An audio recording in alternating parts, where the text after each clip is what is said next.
Plan ಮಾಡಿದ್ರು. ಅವಾಗ ಅವ್ರನ್ನ ವರ್ಗಾವಣೆ ಮಾಡಿದ್ರು. ವರ್ಗಾವಣೆ ಮಾಡಿದ್ಮೇಲೆ ನಾನೇನು ತಲೆ ಕೆಡ್ಸೋಳಕ್ ಹೋಗ್ತಿಲ್ಲ. ಯಾಕಂದ್ರೆ ನೌಕರಿ ಮಾಡೋರು ಎಲ್ಲಾದ್ರೂ ಮಾಡ್ಬೇಕಾಗ್ತದೆ. ಇದ್ದೂರಾಗಾದ್ರೂ ಮಾಡ್ಬೇಕು, ಹೊರಗಾದ್ರೂ ಮಾಡ್ಬೇಕು. ಮತ್ತ ಅವ್ರ ಭ್ರಮೆ ಅವನ್ ತೆಗೆದ್ರೆ ಈ ಸಾಲ ತುಂಬೋದು ತೆಗೆದು ನಿಲ್ತದ ಅಂತ ಹೇಳಿ ತಲೆ ಒಳಗೆ ಏನಾರ ಭ್ರಮೆ ಇದ್ರ ಅದನ್ನ ತೆಗೆದು ಹಾಕ್ಬೇಕು.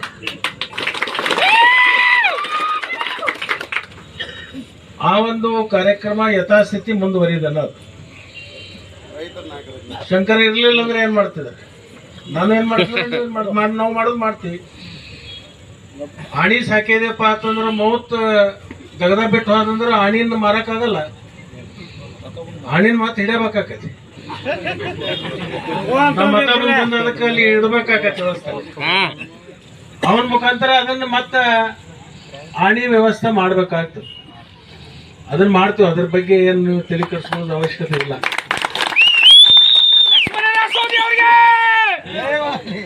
ಅವ್ರ ಎರಡನೇ ಸ್ಟೆಪ್, ನಾ ಸಾಲ ತುಂಬಿದ ಮೇಲತ್ತ ತಿರುಗಿ ಕುಡುದು ಬೇಡ, ಅವ್ ಎಷ್ಟು ತುಂಬ್ತಾ ನೋಡು ಅನ್ನುವಂಥದ್ದು ಒಂದು ಚರ್ಚೆ ನಡೆದದು. ನಾನು ಕಾರ್ಯರೂಪಕ್ಕೆ ಬಂದಿಲ್ಲ, ಚರ್ಚೆ ನಡೆದ.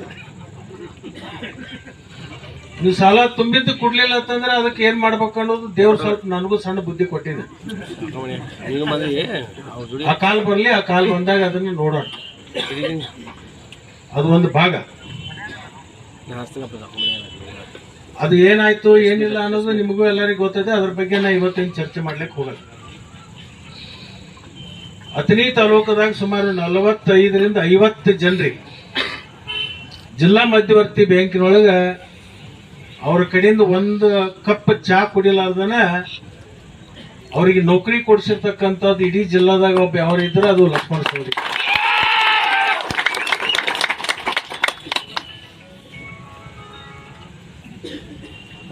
ಬೆಳಿಗ್ಗೆ ಬಂದವರೊಳಗನು 3 ಜನ ನಾ ಪುಕ್ಷಟ್ಟೆ ನೌಕರಿ ಹೆಚ್ಚಿದವರು ಇದ್ರು.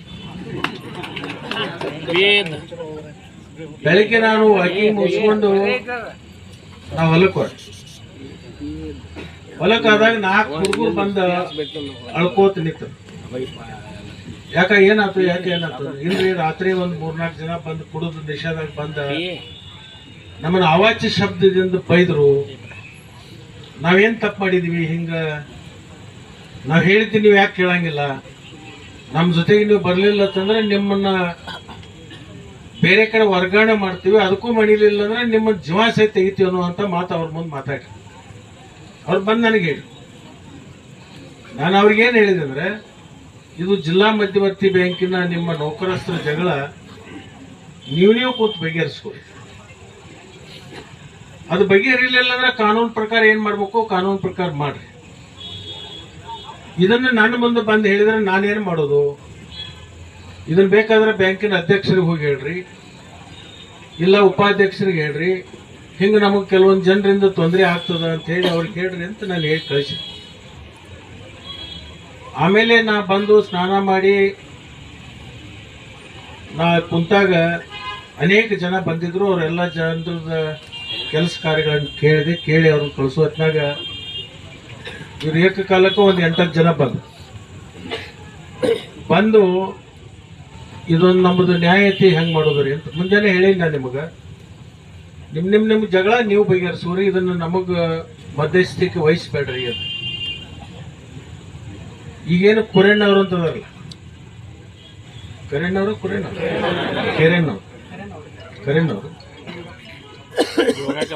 ಲಿಂಗಪ್ಪ ಕರೇಣ್ಣ ಶಿರಟ್ಟಿ. ನನಗೆ ಹಿಂದೂ ಕೆಲವೊಂದು ನೌಕರಸ್ಥರು ಬಂದು ಹೇಳಿದರು, ಇಲ್ರಿ ನಮ್ಮ ಯೂನಿಯನ್ ಅಧ್ಯಕ್ಷರದವರು ಅವರಿಗೆ ಒಂದು 80 ಲಕ್ಷ ರೂಪಾಯಿದ ಗಾಡಿ ತಗೊಳ್ಳೋದು ಮಾಡ್ಯಾರತ್ತ. ಅವ್ರಿಗೆಲ್ಲರೂ ಕೂಡಿ ಪ್ರತಿಯೊಬ್ಬರು 10,000 ರೂಪಾಯಿ ಕೊಡ್ಬೇಕು ಅಂತ ಕೇಳಾಕತ್ತಾರು. ಕೊಡ್ಲಿಲ್ಲ ಅಂದ್ರೆ ನಿಮ್ಮನ್ನ ವರ್ಗಾವಣೆ ಮಾಡಿಸ್ತೀವಿ ಧಮಕಿ ಹಾಕ್ಲತ್ತಾರ. ನೀಗ್ರ ಕೊಡ್ರಿ, ನೀಗ್ಲಿಲ್ಲ ಅಂದ್ರೆ ಬಿಡ್ರಿ ಅಂತ ಹೇಳಿದ್ರು. ಕೆಲವೊಂದು ಜನ ಆ 10,000 ರೂಪಾಯಿ ಪಟ್ಟಿ ಕೊಡ್ಲಿಲ್ಲ. ಇದು ನಿಮ್ಮೆಲ್ಲರಿಗೂ ಗೊತ್ತಿಲ್ಲ. ಯಾರು ಕೊಡ್ಲಿಲ್ಲಲ್ಲ ಇದನ್ನೆಲ್ಲ ಕೊಡ್ಬೇಡ ಅಂತ ಹೇಳಿದವನ ಈ ಶಂಕರ್ ನಂದೇಶ್ವರ. ನನಗೆ 80 ಲಕ್ಷ ರೂಪಾಯಿದ ಗಾಡಿ ಎಲ್ಲರೂ ಕೂಡ ಕೊಡೋರಿದ್ರು, ಇದನ್ನ ಕೊಡಬೇಡ ಅಂತ ಹೇಳಿದರು. ಈಗಾಗಲೇ ನಾವು 50 ಲಕ್ಷ ರೂಪಾಯಿದ ಗೋಳಿ ಮಾಡಿದ್ವಿ. ಇವರು ಕುಡ್ಸ್ಲಾಕ ಇವರ ಬಂದ್ ಮಾಡ್ಯಾರ ಅಂತ ನನಗೆ ಸುದ್ದಿ ಬಂದಾಗ ನಾ ಶಂಕರ್ ಕೇಳಿ, ಯಾರಿಗಾದ್ರೂ ರೊಕ್ಕ ಕೊಡಬೇಡ ಅಂತ ನೀ ಹೇಳಿದ್ದೇನೆ ಅಂತ. ನಾ ಯಾಕೆ ಹೇಳಕ್ ಹೋಗ್ರಿ, ನನಗೇನು ಕೊಳಮೆ ಆಗೈತೆ. ಅವ್ರ ಗಾಡಿ ಅವ್ರು ತಗೋತಾರೆ, ಅವ್ರು ಕೊಡೋರ್ ಮರ್ಜಿ, ತಗೊಳ್ಳೋರ್ ಮರ್ಜಿ. ನಾನೇನು ಹೇಳಿಲ್ಲ, ನೀನು ಯಾಕೆ ಕೆಟ್ಟಾನ ತಗೋತಿ ಬೇಡ ಅಂತ ಹೇಳಿ ನಾನು ಉಸಾಬ್ರಿ ಮಾಡಿಲ್ಲ ಮಾಮ ಅಂತಂದು. ಅದಾದ್ಮೇಲೆ ಅಲ್ಲೊಂದು ಅವ್ರ ವಿನಯನದ ಮೀಟಿಂಗ್ ಇದ್ದಾಗ ನನ್ನ ಬಗ್ಗೆ ಅನೇಕ ಮಾತುಗಳನ್ನು ಆಡಿದ್ದಾರೆ. ಕೌರವರು ಹಾಳಾಗಕ್ಕ ಶಕುನಿ ಕಾರಣ, ಹಂಗೆ ಅನೇಕ ಬೇರೆ ಬೇರೆ ಸ್ವಲ್ಪ ಓದ್ಕೊಂಡ ನಾನು.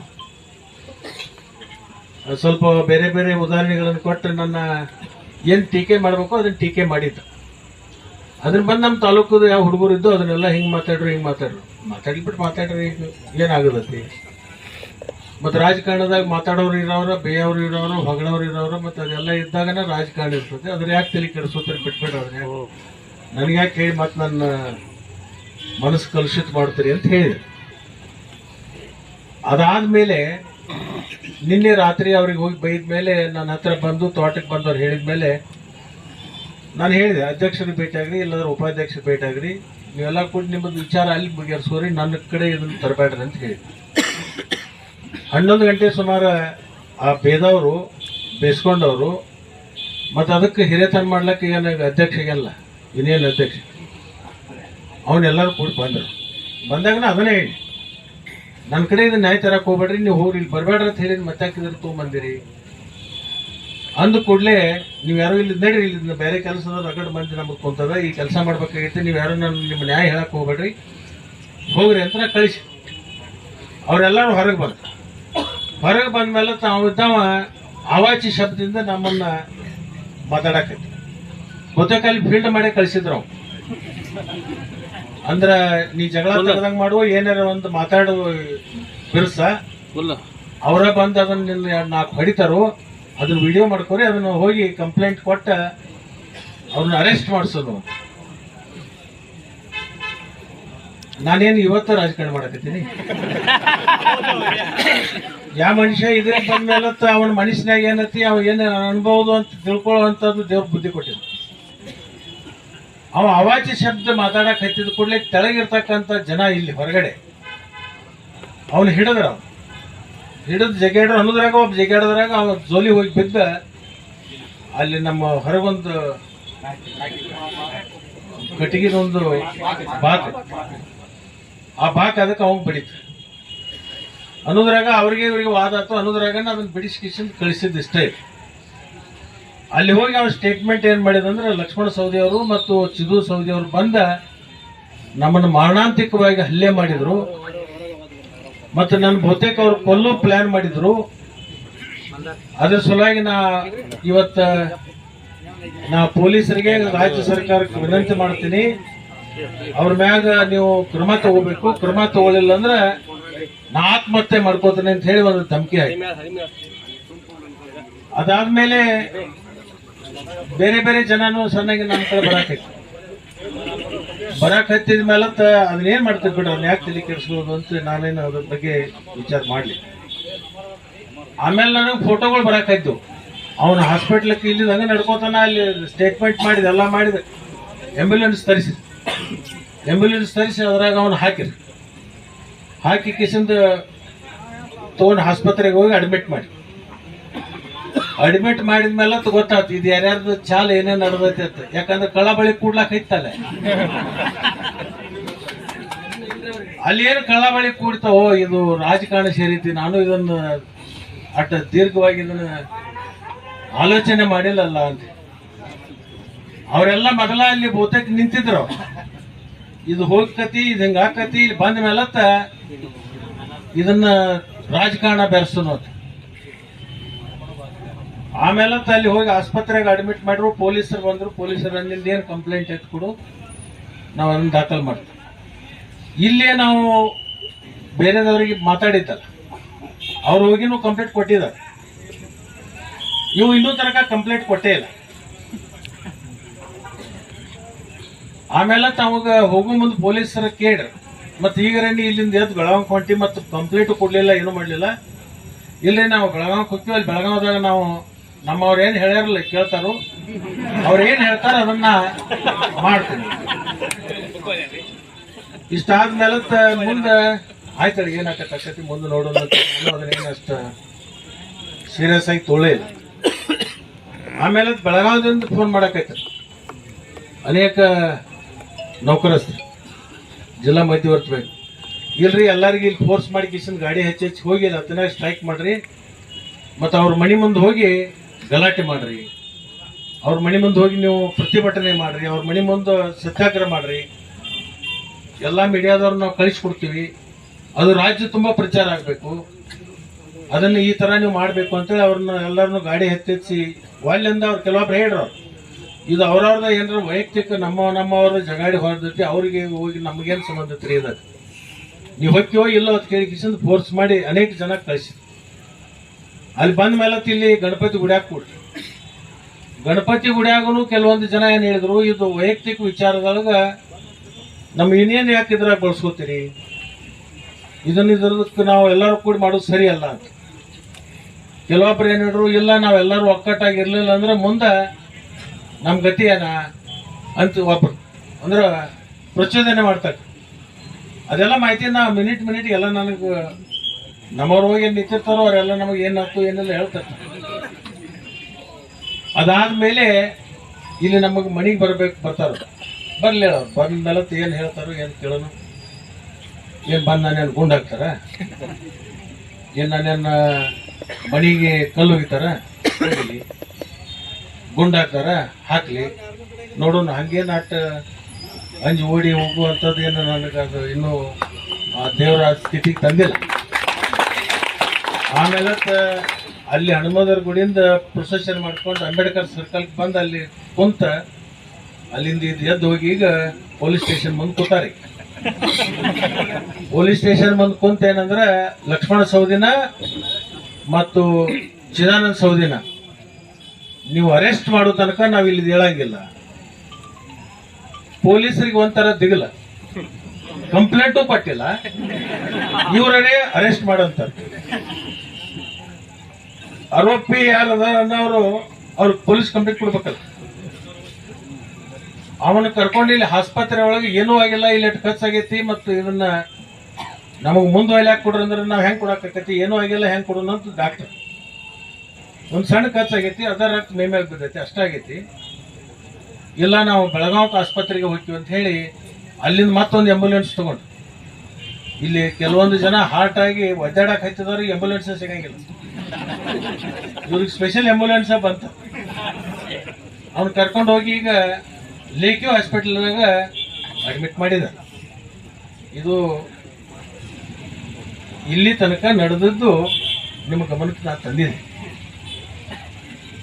ನಾನು ಮಧ್ಯಾಹ್ನ ತನಕ ಇಲ್ಲಿ ಕೆಲಸ ಮಾಡಿದೆ, ಮಧ್ಯಾಹ್ನ ಮೇಲೆ ಬಿಟ್ಟು ಆಮೇಲೆ ದೊರೂರ್ಗೆ ಹೋಗಿ ಒಂದು ಪೂಜಾ ಕಾರ್ಯಕ್ರಮ ಇತ್ತು, ಒಂದು ನಮ್ಮ ಸೌಳು ಜೋಳದು, ಅದನ್ನು ಪೂಜಾ ಮಾಡಿ ತಿರುಗಿ ಹಿಂಗೆ ಬರೋದ್ರಾಗ ಮಂದಿ ಭಾಳ ಬಂದರು. ಮತ್ತು ಹಿಂಗೆ ವಾಟ್ಸಪ್ದಾಗ ಆ ಕಡೆ ಈ ಕಡೆ ಓದೋದು ನೋಡಿ ನಮ್ಮ ಕಾರ್ಯಕರ್ತರು ಕೆಲವೊಂದು ಕಡೆ ಹಿಂಗೆ ಆಗ್ಯದ ಅಂತೇಳಿ ಸುದ್ದಿ ಮುಟ್ಟಿಸೋದ್ರಿಂದ ಮಂದಿ ಭಾಳ ಬಂದೈತಿ, ನೀವು ಇಲ್ಲಿ ಬರ್ರಿ ಅಂತ ನಾಕೇಣಿ ಎತ್ತು ಬಂದಾರ ಒಂದು 100 ಜನ ಬಂದಾರ ಬರ್ರಿ. ಇಲ್ಲಿ ಬರೋದ್ರ ಉಳಿದ್ರಾಗ 1000 ಜನ ನೀವು.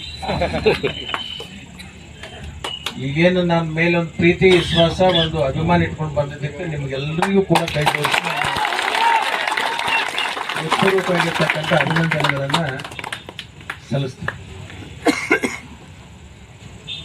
ಒಂಥರ ನಾ ಅಂದ್ರೆ ಕೆಲವೊಬ್ಬರಿಗೆ ರಾತ್ರಿ ಕನಸು ಬೀಳತ್ತೆ, ಏನ್ ಮಾಡಿಲ್ಲ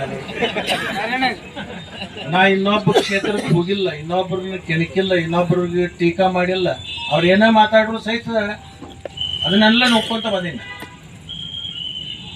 ಅವ್ರು ಏನ ಅಂದ್ರು ಸಹಿತ ಅದನ್ನ ತಿರುಗಿ ಉತ್ತರನ ಕೊಟ್ಟಿಲ್ಲ. ನಮ್ಮ ಹಿತೈಷಿಗಳು ಏನ್ ಹೇಳ್ತಿದ್ರು ನನಗ, ನೀವು ಯಾವುದೂ ಉತ್ತರ ಕೊಡೋಕೆ ಹೋಗ್ಬಿಡ್ರಿ, ನಾವು ಹೋಟ್ ಮುಖಾಂತರ ಅವ್ರಿಗೆ ಏನು ಉತ್ತರ ಕೊಡಬೇಕು ಕೊಡೋನು ಅಂತಕ್ಕಂಥದ್ದು ನನಗೆ ಇಲ್ಲಿವರೆಗೆ ಅವ್ರ ಬಗ್ಗೆ ನಾನು ಚಕಾರ ಶಬ್ದ ಇತ್ತು. ಯಾವ ಕೆಲಸ ಮಾಡ್ಕೊಂಡು ತಗೊಂಬಂದ್ ಕೂಡಲೇ ಅದನ್ನ ನಾವು ಮಾಡಿದ್ವಿ, ಆಯ್ತು ನೀವು ಮಾಡಿದ್ರು ಆಯ್ತು, ತಾಲೂಕು ಒಳ್ಳೇದ.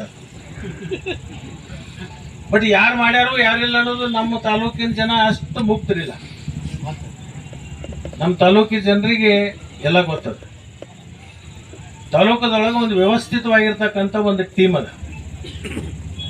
ಅದು ಮಾಡಿ ನೀವು ಸ್ವಲ್ಪ ಸೂಕ್ಷ್ಮದೊಳಗೆ ಈ ಫ್ಯಾಕ್ಟ್ರಿ ಇಲೆಕ್ಷನ್ ನಡೆದಾಗ ಅದನ್ನೆಲ್ಲ ನೋಡ್ಕೊಂಡ್ರಿ, ಯಾರು ಏನು ಎಂತೆಂತ ಅಂತ ಹೇಳಿ. ಇದು ಬಹಳ ವ್ಯವಸ್ಥಿತವಾಗಿ ನಡೆದದ. ಇನ್ಮೇಲೆ ಅದು ಹೆಚ್ಚಾಕ, ಯಾಕಂತಂದ್ರೆ ಈಗ 2.5 ವರ್ಷ ಆತ. ಇನ್ನು 2.5 ವರ್ಷದಾಗ ಲಕ್ಷ್ಮಣ ಸವದಿ ಹೆಸರು ಹೆಂಗೆ ಕೆಡಿಸ್ಬೇಕು, ಹೆಂಗೆ ಪ್ಲಾನ್ ಮಾಡ್ಬೇಕು, ಜಾತಿಗಳ ಮಧ್ಯದಲ್ಲಿ ಕದನ ಹಚ್ಚಬೇಕು. ಇನ್ನು 2-3 ದಿವಸದಾಗ ಇದಕ್ಕೊಂದು ಜಾತಿ ರೂಪ ತೋರಿಸ್ತಾರೋ ರಾಜಕೀಯ ರೂಪ ತೋರಿಸ್ತಾರೆ, ಇದು ನನಗೆ ಗೊತ್ತದ. ಆಮೇಲೆ ಅಪಪ್ರಚಾರಗಳನ್ನ ಹೆಂಗ್ ಮಾಡಬೇಕು. ಲಕ್ಷ್ಮಣ ಸವದಿ ಅವರು ಪುಂಡಾಟಿಕೆ ಹೆಚ್ಚಾಗೈತಿ, ದಬ್ಬಾಳಿಕೆ ಹೆಚ್ಚಾಗೈತಿ.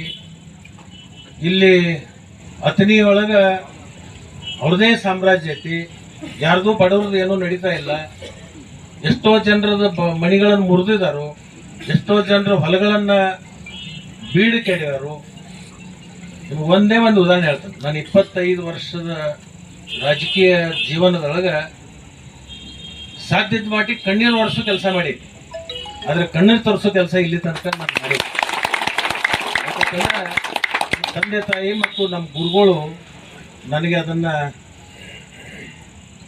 ಸಿದ್ದಾರೂಢರ ಪರಮ ಶಿಷ್ಯರು ಶಿವಪುತ್ರಪ್ಪನವರು ಅಂತಿದ್ರು. ಅದು ಸಿದ್ದರಾಯಣ್ಣ ನೋಡ್ಯಾನು, ನಾವು ನೋಡಿದ್ವಿ, ಭಾಳ ಮಂದಿ ನೋಡಿಲ್ಲ, ಕೆಲವೊಬ್ರು ನೋಡಿರ್ಬೇಕು. ಅವರು ನನ್ನ ಮಸ್ತಕದ ಮೇಲೆ ಹಸ್ತ ಇಟ್ಕೇಶನ್ ನನಗೆ ಆಶೀರ್ವಾದ ಮಾಡಿದ. ಅದರಿಂದ ಅಂತ ಮಹಾತ್ಮರ ಆಶೀರ್ವಾದ, ನಿಮ್ಮಂಥವ್ರ ಒಂದು ರಕ್ಷಾ ಕವಚ ನನಗಿರುವತ್ನಾಗ ನನಗೆ ಹೆದರಿಕೆ ಬರೋದು ಸ್ವಲ್ಪ ಕಡಿಮೆ. ಯಾಕೆ ಹೆದರಿಕೆ ಬರೋದು ಕಡಿಮೆ ಅಂದ್ರೆ, ನಿಮ್ಮಂಥವ್ರು ರಕ್ಷಾ ಕವಚ ನನಗಿರುವತ್ನಾಗ ಯಾರು ಎಂಥ ಬಾಣ ಬಿಟ್ಟರು ಸಹಿತ ಆ ರಕ್ಷಾ ಕವಚಕ್ಕೆ ಬಡದು ತೆಗೆದುಕೊಳ್ತಾ ಅನ್ನೋದು ನನಗೆ ಅರಿವದ. ಎಲ್ಲ ಆಶೀರ್ವಾದಕ್ಕಿಂತಲೂ ಜನರ ಆಶೀರ್ವಾದದ ಇನ್ನೊಂದು ಫಲ ಇರ್ತದೆ. ಆ ಫಲ ಯಾವತ್ತೂ ಯಾವ ವ್ಯಕ್ತಿಯೂ ಕೂಡ ಕೈ ಬಿಡುತ್ತೆ. ಈ ಒಂದ್ ವೇಳೆ ಇವ್ರಂಗ ನಾನು ಮನಸ್ಸು ಮಾಡಿ ನಿಮ್ಗೆಲ್ಲರಿಗೆ ವಿನಂತಿ ಮಾಡ್ತೇನೆ. ನನಗೆ ಕುತ್ತಿಗೆ ಬಂದೈತಿ, ನನಗೆ ಇವತ್ತು ಬಹಳ ಕಷ್ಟ ಬಂದೈತಿ, ನೀವೆಲ್ಲರೂ ಬರ್ಬೇಕಂತ ಹೇಳಿ ಒಂದು ಕರೆ ಕೊಟ್ರೆ ಲಕ್ಷಾಂತರ ಜನ ನನ್ನ ಕ್ಷೇತ್ರದೊಳಗೆ ನನ್ನ ರಕ್ಷಣೆ ಮಾಡ್ಲಾಕ್ ಬರ್ತೈತೆ ಅನ್ನುವಂತ ಒಂದು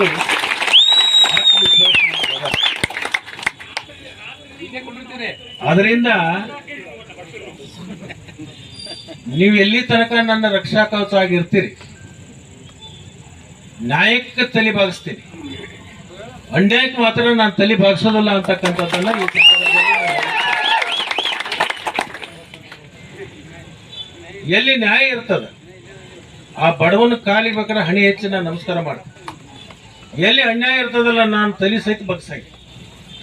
ಯಾಕಂತಂದ್ರೆ ಧರ್ಮ ಯಾವಾಗಲೂ ರಕ್ಷಣೆ ಮಾಡ್ತದೆ, ಅಧರ್ಮ ರಕ್ಷಣೆ ಮಾಡಲ್ಲ. ಅದಕ್ಕೆ ಒಂದು ಶ್ಲೋಕ ಅದ,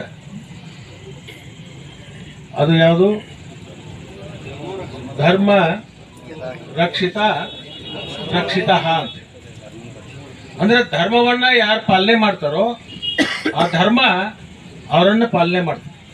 ಅದು ನನಗೂ ಅನ್ವಯ ಆಗ್ತದೆ, ನಿಮಗೂ ಅನ್ವಯ. ಮತ್ತು ನಾನು ಕೂಡ್ಸೋ ಕೆಲಸ ಮಾಡಿ, ಎಲ್ಲೇ ವಿಘ್ನಗಳು ಬಂದಂತ ಸಂದರ್ಭದಲ್ಲಿ ನಮ್ಮ ಕಾರ್ಯಕರ್ತರೊಳಗೆ ಏನಾರು ಆದ್ರೆ ಅದನ್ನ ಕೂಡ್ಸೋದ ಮಾಡಿ. ಈ ವಿನಾಯಕ ಬಾಗಡಿ ಇಲ್ಲೇ ಅದಾನ, ಒಂದು ಸಣ್ಣ ಒಂದು ದೃಷ್ಟಾಂತ ಹೇಳ್ಬಿಡ್ತೇನೆ. ನಾನು ಅವಾಗ ರಾಜಕೀಯ ಒಳಗೆ ಇನ್ನೂ ಶಾಸಕ ಆಗಿರ್ಲಿಲ್ಲ, ಜಿಲ್ಲಾ ಮಧ್ಯವರ್ತಿ ಬ್ಯಾಂಕಿನ ನಿರ್ದೇಶಕನ ಅಷ್ಟಾಗಿದೆ.